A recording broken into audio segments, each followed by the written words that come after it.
So what is our topic today, Pete? It's 1 minute mindfulness exercises. Great. Yeah, because it was funny. I've had a couple of clients tell me, well, you know, the biofeedback we do, it takes like a half hour, 45 minutes. I don't have time to do that during the day. And it doesn't have to be long. And there's, Right. I was looking up and I came across some 1 minute mindfulness exercises. And it's easy. This isn't one of them, but I posted a picture of this young barred owl that I took in my yard. And one thing you can do is just, for a minute, focus on everything in that picture. Because when you look at that owl, there's a lot of detail, even though the picture was taken at night and it's a little fuzzy, you can still see a lot of good things. I also posted, this one was 3 minutes long. It was her name's Andrea. I can't pronounce her last name. She's an electric violinist, and she was out in the field of sunflowers playing a version of Pachelbel in D major, which is my favorite song of all time. And it was really kind of an upbeat. And I was telling people, just watch this for 3 minutes, look at it, focus on it. Her instrument was really neat. It was like a violin with no inside. Yeah, I saw that. Yeah, and then you can watch the sky, and if you look, the sunflowers are moving. It's just kind of a neat little thing. So that's something you can do. But let me one thing I want to mention real quick is I'm going to be on Weft Radio Monday at 5, and then again on January 31st at 8:30. And one of the shows I know is Disability Beat, and I'm going to probably talk a little bit about mindfulness and how it helps people with disabilities. Terrific. But let me get started here. One of them is just yawn and stretch. When I say that, even if the force, I'm yawning now just thinking about it. I know, me too. But you yawn, Yeah. and you stretch for 10 seconds. And then you just relax. And for the next 10 seconds, just see how your body relaxes and the feeling. And do that maybe 5 times. And you can either do it 5 times in a row, 5 times during the day. But that is a real quick mindfulness exercise, and it also incorporates some progressive muscle relaxation. Yes, yeah, because you're tightening and kind of letting it go through the stretch. Good. Yeah. Next one is, what you want to do is find somebody and give them 3 big hugs, and then concentrate on your breathing. Yeah, don't worry, Jerry. I won't do that with Nancy. So, and these don't work. Yes. Elbow hugs don't work. You gotta find somebody that doesn't have COVID, and then really give them 3 real hugs. Yeah, and then concentrate on your breathing, and you'll find out you can focus. And believe it or not, when you do that, you affect their breathing. And they find it often calms people down. It's amazing. Yeah, so that's a good thing, I think, to do with your kids if they're hyper and stuff, because I don't think kids get enough hugs. So I know when I see my son, he's 22, but I hug him all the time. Yeah. You know, I'm just so happy to have him. Another one you can do is take a raisin, a piece of chocolate, maybe some hard candy, just something that you like, and put it in your mouth, and for a minute just concentrate on the texture, the flavor, maybe the scent, how it feels moving around your mouth. So I think that's one that I know often in mindfulness exercise classes, they do the raisin. And with the raisin, you even kind of feel it, you smell it, you break it apart, you put it in your mouth. It's kind of a neat process. Yeah, I did one time. It was in a class with apples, and we had a basket of apples, and everybody had to pick an apple out, and then you had to think about, could you pick this apple out again? Like, you're supposed to be looking at it that closely. then we closed our eyes and we crunched it and, you know, did all that. Yeah. Yeah. So it's amazing how fast that you can calm down doing a simple mindfulness thing like that. You think, oh, that's stupid. Why are you chewing a raisin or thinking about your apple slice? But it's really about calming down your body and getting centered so you can go on with your day. Yeah, my wife loves to eat a Cracker Barrel. They have a lot of candies there from when I was a kid that you can't find any place.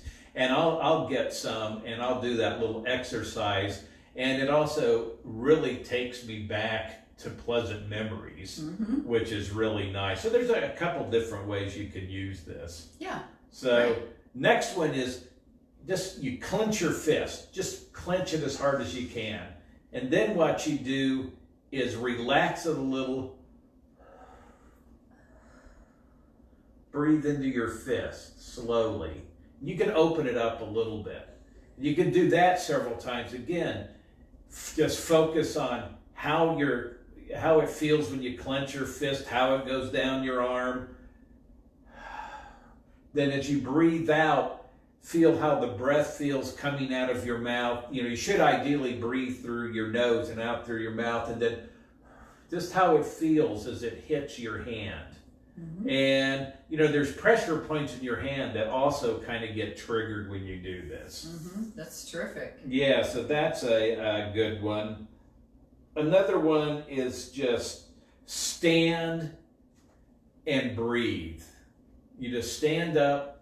You kind of, I'm going to have to look at this one a little bit. Yeah, you know, lift your eyes, look at something in the room, a painting, maybe outside, and just,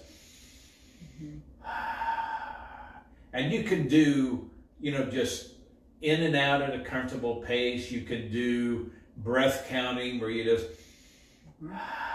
1,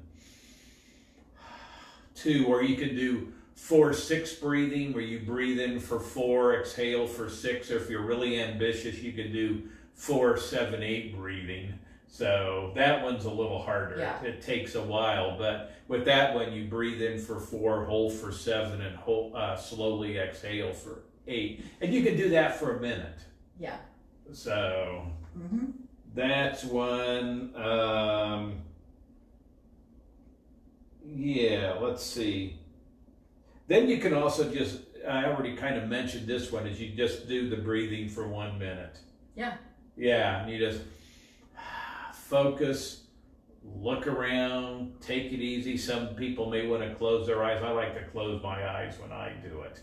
So that's something you can do. And there's a lot of breathing apps and biofeedback apps, and I have a biofeedback app on my phone, and the guy will say, breathe in, breathe out, breathe in, breathe out. And, you know, so you can, you know, have apps to follow if you want, if that helps you with a little bit of background noise of the ocean or whatever. Yeah, I have one on my phone that's it's a flower, and you hit it and it beeps and the flower petals light up. It's a sunflower. That's, you can set it for, it goes around once to breathe in, then you can set it where it's how long to hold it, how many seconds, and then you can set it for how many seconds you want to breathe out, and it beeps. So I use that with some of my clients when I've had them hooked up to my machine. So another one is basically loving mindfulness or meditation. And what you do is you just, you know, sit back, relax, and just say something like, I'm going to be happy. I'm going to be relaxed. And you just breathe in and repeat that for a minute. And it kind of reframes your mind a lot of times when you, I'm a firm believer a lot of times, if you think something, it can either make you better, or as we know, we have clients that think and it makes them worse. That's for sure, yeah. And an app that I'm using now is Smiling Mind. It had something similar the other day, and it was one of the guided things was, you are saying, you know, I wish myself or whatever to be loved, to be calm, blah blah blah, And then another one was you choosing someone else and you sending good wishes or good thoughts or whatever to them. And so when you can calm down like that, it really does help bring some peace to your mind, and it has a wonderful ripple effect into concentration at work and being more patient with people, being a better listener. It helps your relationships. It just helps with a lot of things. Mm-hmm. Yeah, and sort of one of the last ones, it's an aspiration.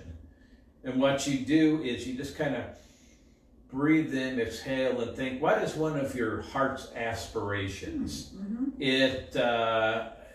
It could be a lot of things. Maybe it's to do something with your child. Maybe it's, if you're dating somebody, is maybe you want to get married. You have an aspiration. And what you do is do that for about a minute and write down all the aspirations that come to your mind.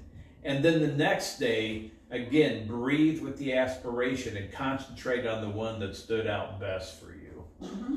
It's terrific. Yeah. A little daydreaming. Yeah. Goal setting, and yeah. Exactly. And you know, daydreaming is when I daydream a lot. I'll think about things and, flying my triplane through the sky and stuff like that. Yeah. But I love to fly, and a lot of times I'll just sit back and think. I go back to when I was flying and kind of daydream and stuff like that, because it's so neat when you are able to be in a plane all by yourself. It's different than having to me it's almost like a spiritual experience. So there are some things, like I said, there's tons of things. I know one thing that one of my friends would do is he would look at magazines and he would find a picture of like a family sitting at the table, and he would relax, and for a minute he'd make up a little story about what the family was doing. Yeah. So if you think about it, there's endless things you could do, and these only take a minute, and like you could do at every hour, you could do one of these through the day.